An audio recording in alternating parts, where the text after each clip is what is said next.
नमस्कार दोस्तों, मैं आप सभी का अपने चैनल पर स्वागत करता हूं। दोस्तों, चीन लगातार अपनी सेना की ताकत को तेजी के साथ बढ़ा रहा है और अपनी बढ़ती सैन्य ताकत के जरिए चीन साउथ चाइना सी में मौजूद छोटे देशों को डराता धमकाता रहता है। और चीन अपनी बड़ी और विशाल सेना को दिखाकर अपने पड़ोसी देशों को दबाने की कोशिश हमेशा से ही करता आया है। और अब चीन हिंद महासागर में अपने पैर जमाने की धीरे धीरे कोशिश कर रहा है और इस कोशिश में उसका साथ मालदीव दे रहा है, जिससे चीन का साउथ एशिया रीजन में इन्फ्लुएंस काफी तेजी के साथ बढ़ रहा है, जो कि एशिया रीजन में पावर बैलेंस के लिए बिल्कुल भी सही नहीं है। चीन की इसी बढ़ती ताकत को काउंटर करने और रीजन में शांति को बनाए रखने के लिए भारत अपनी सैन्य ताकत को लगातार बढ़ा रहा है। लेकिन दोस्तों, भारत के लिए सिर्फ चीन ही सिरदर्द नहीं है, बल्कि चीन और पाकिस्तान की बढ़ती नजदीकियां भी भारत के लिए एक बड़ी चुनौती है, क्योंकि चीन भारत पर डायरेक्ट अटैक न करके पाकिस्तान के द्वारा भारत पर आतंकी हमले को अंजाम देने की फिराक में हमेशा से ही लगा रहता है। इसलिए भारत के द्वारा हिंद महासागर में चीन की बढ़ती ताकत को काबू करने के लिए भारत अपनी सैन्य ताकत को लगातार बढ़ा रहा है।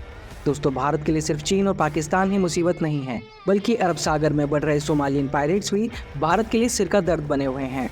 और ये पायरेट्स भारत और अरब सागर से गुजरने वाली हर मर्चेंट शिप को हाईजैक करने की कोशिश करते रहते हैं, जिससे अरब सागर में समुद्री व्यापार कर पाना बहुत ही मुश्किल हो रहा है।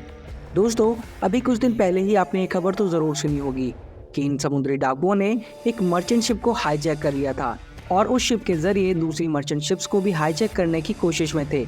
लेकिन अरब सागर में जैसे ही भारतीय नौसेना को उनकी लोकेशन मिली, भारतीय नौसेना के मगरमच्छ कहे जाने वाले मार्कोस कमांडो ने भारतीय एयरफोर्स के साथ एक जॉइंट ऑपरेशन चलाकर शिप पर मौजूद सारे क्रू को आजाद करवा दिया और साथ ही उन पायरेट्स को भी बंदी बना लिया। दोस्तों, भारत के नेवल बेड़े में बहुत से हाई क्वालिटी के हथियार मौजूद हैं, जिनमें सभी तरह के शिप और सबमरीन्स भी मौजूद हैं।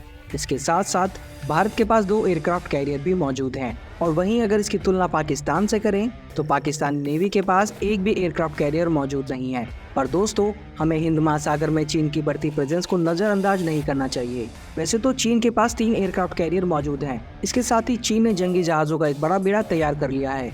और जैसा कि हमने आपको वीडियो की शुरुआत में बताया था, चीन अपने इन्फ्लुएंस को हिंद महासागर में भी बढ़ाने पर पूरा जोर दे रहा है।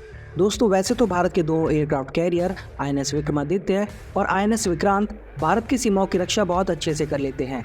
और चीन हिंद महासागर में चाहे कितनी भी घुसपैठ क्यों ना कर ले, भारत के ये दोनों रक्षक चीन को भारत की सीमा में घुसपैठ तो क्या आंख भी उठाने नहीं देंगे। लेकिन दोस्तों, भारत के इन दोनों एयरक्राफ्ट कैरियर में से INS विक्रमादित्य को रूस ने 1980s के दशक में बनाया था और तब के समय में दुनिया के सबसे एडवांस एयरक्राफ्ट कैरियरों में से एक था। लेकिन दोस्तों, आज के बदलते समय में भारतीय नौसेना को एक और एयरक्राफ्ट कैरियर की जरूरत महसूस हो रही है।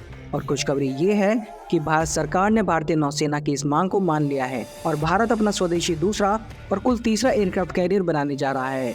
दोस्तों, आज की वीडियो में हम भारत के तीसरे एयरक्राफ्ट कैरियर के बारे में ही जानेंगे और साथ ही भारत को इस एयरक्राफ्ट कैरियर की जरूरत क्यों महसूस हुई इसके बारे में भी जानेंगे। तो वीडियो में आखिर तक बने रहिएगा, क्योंकि वीडियो काफी ज्यादा इंफॉर्मेटिव और इंटरेस्टिंग होने वाला है। लेकिन वीडियो में आगे बढ़ने से पहले अगर आप यहाँ तक वीडियो को देखते हुए आ गए हैं और आपको वीडियो अच्छी लगी है तो वीडियो को लाइक, शेयर और चैनल को सब्सक्राइब करना ना भूलें। चलिए दोस्तों, शुरू करते हैं। दोस्तों, हिंद महासागर और अरब सागर में बढ़ रही चुनौतियों से निपटने के लिए भारत ने अपने नेवल बेड़े में एक और एयरक्राफ्ट कैरियर को शामिल करने का प्लान बना लिया है और भारतीय नौसेना को भारत सरकार से इस काम को पूरा करने के लिए फंड भी मिल चुका है। और अब वो दिन दूर नहीं होगा जब भारत के तीनों एयरक्राफ्ट कैरियर भारत की शान को पूरी दुनिया में बढ़ाते हुए आगे चलेंगे और जिनकी ताकत के सामने चीन और पाकिस्तान पानी भरते हुए नजर आएंगे। दोस्तों, सबसे पहले बात कर लेते हैं कि जब भारत के पास 2 एयरक्राफ्ट कैरियर पहले से ही मौजूद है तो तीसरे एयरक्राफ्ट कैरियर की जरूरत क्यों महसूस हो रही है। दोस्तों, भारत के एशिया रीजन में 2 सबसे बड़े दुश्मन हैं, एक है चीन और दूसरा है पाकिस्तान। पाकिस्तान से लगी भारत की सीमाओं पर भारत को ज्यादा कुछ बड़ा खतरा नहीं है और पाकिस्तान की नेवी भी 1971 के युद्ध में मिली हार से अभी तक उभर नहीं पाई है। लेकिन दोस्तों, चीन न सिर्फ भारत बल्कि एशिया रीजन और इंडो पैसिफिक रीजन में मौजूद सभी देशों के लिए बड़ा खतरा बना हुआ है। और इस साउथ एशिया रीजन में सिर्फ भारत ही है जो चीन को हर क्षेत्र में टक्कर दे सकता है। और ये बात भी किसी से छुपी हुई नहीं है कि चीन ने अपने नेवल बेड़े को काफी ज्यादा एडवांस और बड़ा कर लिया है। चीन के पास 3 एयरक्राफ्ट कैरियर पहले से ही मौजूद हैं और वो 2030 तक 2 और एयरक्राफ्ट कैरियर को अपने बेड़े में शामिल करने वाला है। ऐसे में ये भारत के लिए बहुत जरूरी हो जाता है कि वो तीसरे एयरक्राफ्ट कैरियर को अपने बेड़े में जल्द से जल्द शामिल कर ले, ताकि रीजन में शांति और स्टेबिलिटी बनी रहे। तीसरे एयरक्राफ्ट कैरियर को भारतीय नौसेना के बेड़े में शामिल करने का दूसरा कारण है कि भारत का पहला एयरक्राफ्ट कैरियर INS विक्रमादित्य 1980 में रूस में बना एयरक्राफ्ट कैरियर है, जिसे भारतीय सेना ने रिपेयर करके 2003 में अपनी सेना में शामिल किया था। इसलिए एयरक्राफ्ट कैरियर काफ़ी ज़्यादा पुराना हो चुका है और भारत का दूसरा एयरक्राफ्ट कैरियर INS विक्रांत है, जिस वजह से अगर दोनों एयरक्राफ्ट कैरियर में से एक भी अंडर मेंटेनेंस हो जाता है तो भारत के पास सिर्फ एक एयरक्राफ्ट कैरियर बचता है, जिसके जरिए भारतीय नौसेना के लिए पूर्वी और पश्चिमी सीमा की सुरक्षा करना थोड़ा मुश्किल हो जाता है। इस वजह से अगर तीसरा एयरक्राफ्ट कैरियर भारत के पास होता है तो अगर एक एयरक्राफ्ट कैरियर अंडर मेंटेनेंस भी जाता है तो भारतीय नौसेना के पास 2 एयरक्राफ्ट कैरियर भारतीय सीमा की सुरक्षा करने के लिए हर समय मौजूद होंगे। तो दोस्तों, अब जब हमने ये जान लिया है कि भारत के लिए तीसरा एयरक्राफ्ट कैरियर क्यों ज़रूरी है, तो अब इससे जुड़ी कुछ जानकारी भी आपके साथ शेयर कर देते हैं। दोस्तों, वैसे तो अभी तक ये प्रोजेक्ट अपनी स्टार्टिंग फेज में ही है और इससे जुड़ी कोई भी जानकारी भारतीय नौसेना ने जारी नहीं की है, लेकिन विशेषज्ञों का मानना है कि भारत इस एयरक्राफ्ट कैरियर को अपने पिछले एयरक्राफ्ट कैरियर INS विक्रांत की चेचिस पर ही बनाने का प्लान कर रहा है। और ऐसा इसलिए है क्योंकि भारत में INS विक्रांत को कोचिन शिपयार्ड लिमिटेड ने बनाया था और उनके पास इसके डिजाइन से लेकर इसे बनाने के लिए सारे इंफ्रास्ट्रक्चर पहले से ही मौजूद है, इसलिए इसे बनाने में बहुत ही कम टाइम और बहुत ही कम खर्च आएगा। दोस्तों, वैसे तो भारतीय नौसेना की तरफ से तीसरे एयरक्राफ्ट कैरियर को लेकर अभी तक कोई भी जानकारी शेयर नहीं की गई है, लेकिन फिर भी इस पूरे इवेंट पर एक विकिपीडिया का पूरा पेज बना हुआ है जिसमें भारत के इस एयरक्राफ्ट कैरियर का नाम INS विशाल बताया गया है और इसका समुद्र में वाटर डिस्प्लेसमेंट 65,000 से 80,000 के बीच होगा। इस पेज के अकॉर्डिंग इस एयरक्राफ्ट कैरियर की लंबाई 300 मीटर और टॉप स्पीड 30 नॉट्स यानी लगभग 55 किलोमीटर प्रति घंटा होगी। तो दोस्तों, ये थी जानकारी भारत के तीसरे एयरक्राफ्ट कैरियर के बारे में।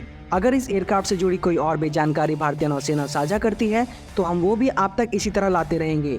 तो दोस्तों, आज की वीडियो में बस इतना ही। अगर आप भारतीय वैज्ञानिकों द्वारा बनाए गए उस हथियार के बारे में जानना चाहते हैं जिसका नाम महाभारत में इस्तेमाल हुए दिव्यास्त्र के नाम पर रखा गया है, तो स्क्रीन पर दिख रहे वीडियो पर क्लिक करके देख सकते हैं।